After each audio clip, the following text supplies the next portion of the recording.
Just curious if you feel like you learned anything about your baseball team this past weekend, with it being the opening series, and then just kind of what you're looking forward to this weekend as well.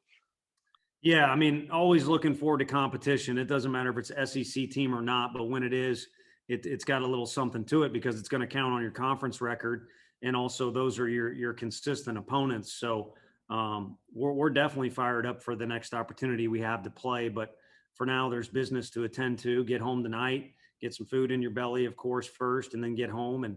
And we got some things to do tomorrow, including testing. But what we learned over the weekend was honestly a repetitive theme of, like I said, they got some grit to them, but there's so many different situations that come up in baseball. And to lose a game in the ninth, when the crowd goes nuts, you have to watch the other team celebrate and run their guy all the way out into right field and not carry that emotion negatively into Sunday.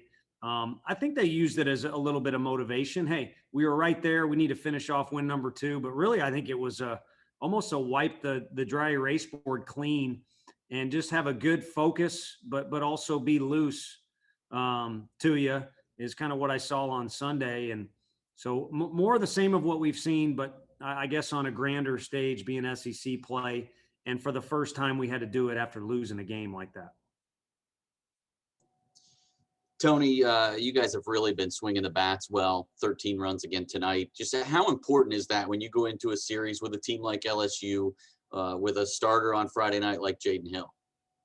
Yeah, I know Jaden very, very well from back in the high school days. He was in Arkansas when I was at Arkansas, and it's an electric arm and an incredible athlete, a good kid.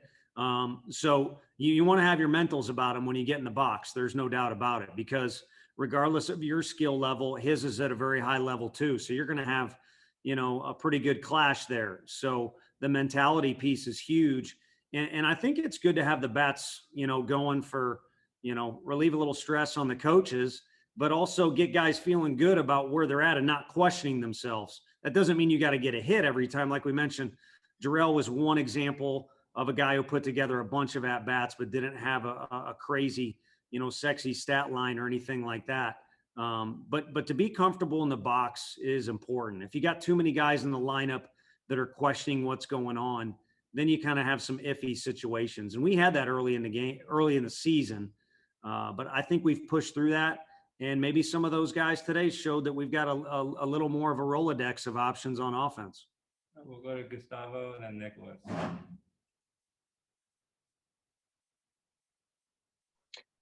Coach, winning 6 out of the last 7 games, including the Georgia series, how do you see your team, developing and, getting better and having this streak that, tells your team has been really resilient? Yeah, I think roles are being solidified a little bit more. Guys are more comfortable in their role that they've kind of been designated to. And then the guys, if you're not the Friday starter or the closer or, right in the middle of the lineup and starting every day, you should want to improve your role. So I think we got some guys that are hungry to get even better, but we've got a whole bunch of guys that are accepting the fact. I had one guy meet with me yesterday, and we'll see how that goes. I'll just leave it at that for now, but I had a pretty interesting meeting yesterday with a guy that just wants to help the team, and it's a real good sign. And I think, to be at that point in this year and also have a good record where we don't have a bunch of black eyes from too many lessons learned is a true positive. Coach, you had 8 different pitchers tonight on the mound. Was that a part of the game plan coming into tonight, or was it just a function of the way the game panned out? And which pitcher do you think stood out the most to you? Yeah, no, that's a great question. And to be honest with you, we had an index card that we went over, and you map out plan A, and dear Lord, in life, plan A doesn't work out very often. And tonight it didn't go the way we scripted. It's really hard with Drew in there because his spot in the order's got to come up in the right way so he can go down to the bullpen and get loose. Obviously, we would have liked to have Elijah have a clean inning, but he just has had a little bit of self-doubt the last 2 times out, and he knows that. I know that, and it doesn't make any sense because he's such a hard worker and a good athlete. But hey, everybody on this team has had to push through something. But all the guys I'm looking at in the box score that did pitch are the guys we wanted to pitch tonight. So in my opinion, it was a successful night. Again, Fitzy's first inning was insanely good. Xander was the guy who calmed the storm and showed that, he can pitch in high leverage situations. And then I thought Hollis Fanning, I mean, we asked him to get ready in like 2 seconds, and I thought he was going to miss out on an inning. And I'll tell you what, that guy was tremendous in the fall, and he had COVID, and he hadn't been right since then, other than about his last 2 or 3 outings in practice. And again, sometimes you play like you practice, that old cliche comes true. And again, he and Cortland Lawson did exactly what they've been doing in practice. So it was good to see Hollis do that. All right, we'll take 2 more guys. We'll go back to Ryan and then finish with Wes. Said on Sunday that Jackson Greer wasn't available. Just what's his injury and timetable? And then if you could kind of talk a little bit about the toughness Pavloni had on the weekend, especially in that Sunday game. Yeah, I mean, to be a catcher in general, you got to be tough. I remember me and Coach Q, our strength coach, were talking. I was back there for about 2 hitters in my playing career and didn't ever want to see that area again. So Pav, gutted out an injury where he took a foul tip, was off his knee. You maybe leave him in the game under normal circumstances, and then you definitely pinch run for him or pinch hit for him. But he was incredible. They ran on him probably because they thought he wasn't full strength, and he actually ended up making his best throw of the year.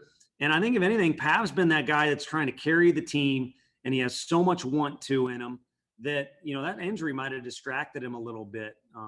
But overall, to gut through that was amazing. And, Jackson Greer was not available, so I don't know what we would have done. We probably would have put Pete back there, who was our DH, and that would have made things pretty messy.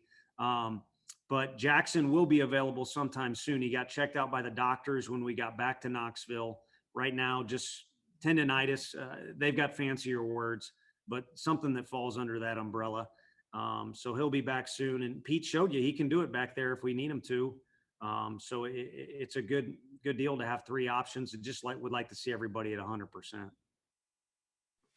Yeah, Tony, going back to that, the game or the reaction to the game Saturday, that's one of those times in the season where you're never really sure how a team's going to react to that.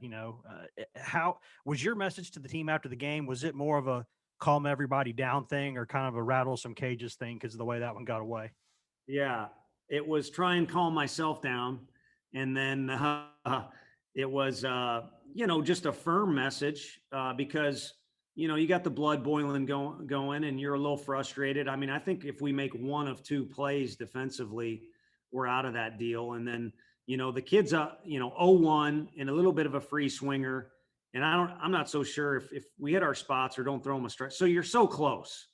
And so for everyone to just get their emotions removed from a talk in the outfield within a matter of 2 minutes is impossible. So while there were emotions, I think everybody, you just could feel it. Everybody was ready to look forward to Sunday because we went down there to win a series and we were that close. And it wasn't like, oh, shucks, we were that close. We were lucky to be that close. It was, we're in a position to do what we came here to do. So let's get right back to it and make sure we do that because we still have that opportunity. So it's really hard to have those talks because someone taught me at a young age, you're not supposed to yell at them in that situation, all that good stuff, but don't want to hurt anybody's feelings.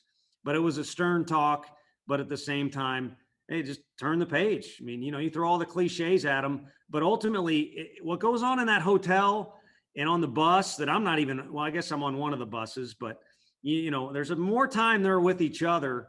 They made some sort of decision to come out with, again, that great loose focus on Sunday. And I hope that's a lesson that's learned because you're going to get punched in the gut a few times in the SEC, no matter how good you are. Thanks, Coach. Thanks, guys. Take it easy.